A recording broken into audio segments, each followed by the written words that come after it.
Residential report writing and case studies, page 17. Check your understanding. Quiz number 1 of 3. Most appraisals require blank effective date.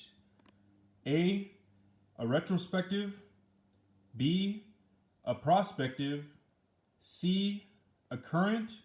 Or D, no. I'm going to go with C, current. Number 2. When a property is appraised with an effective date that is sometime in the future, this is a noun.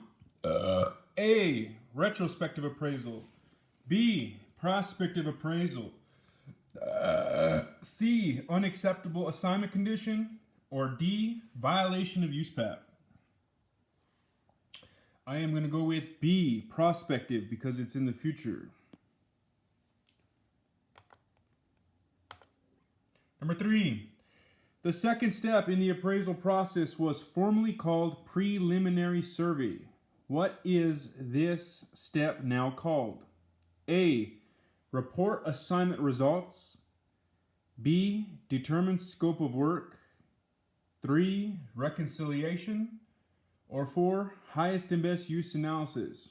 This is a tough one, but I am going to go with determine scope of work.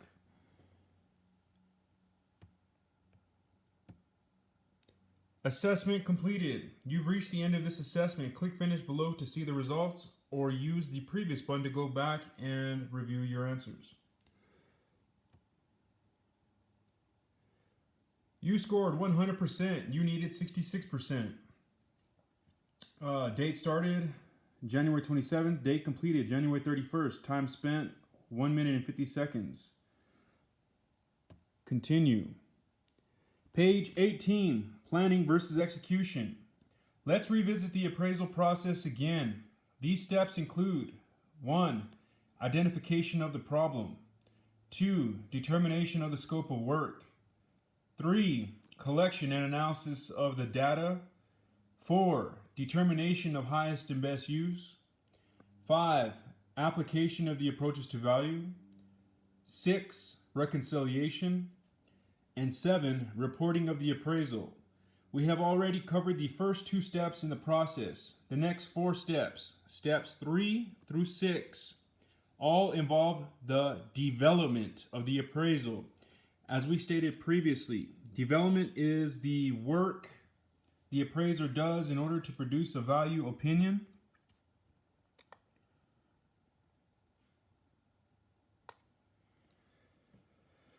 Once we determine the scope of work to be employed, we are now moving from the judgment phase or planning phase of the assignment to the execution phase. Once the planning phase has been completed, we can proceed in executing our plan.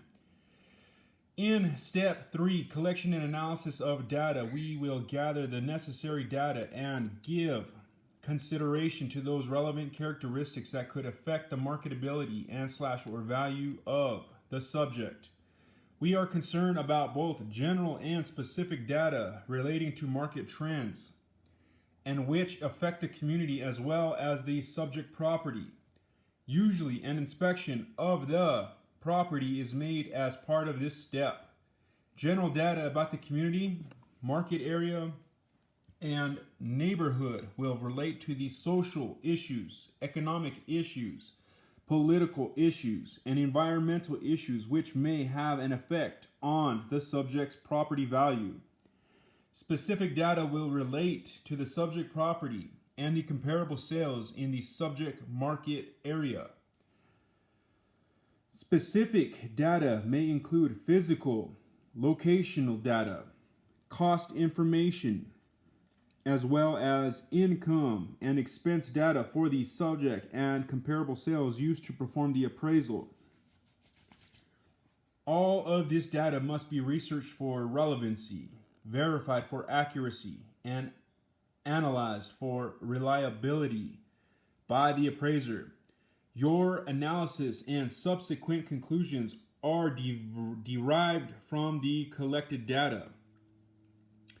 which, with this information, you will now be in a position to develop an opinion of the highest and best use for the subject property, which is the next step in the appraisal process. End of page.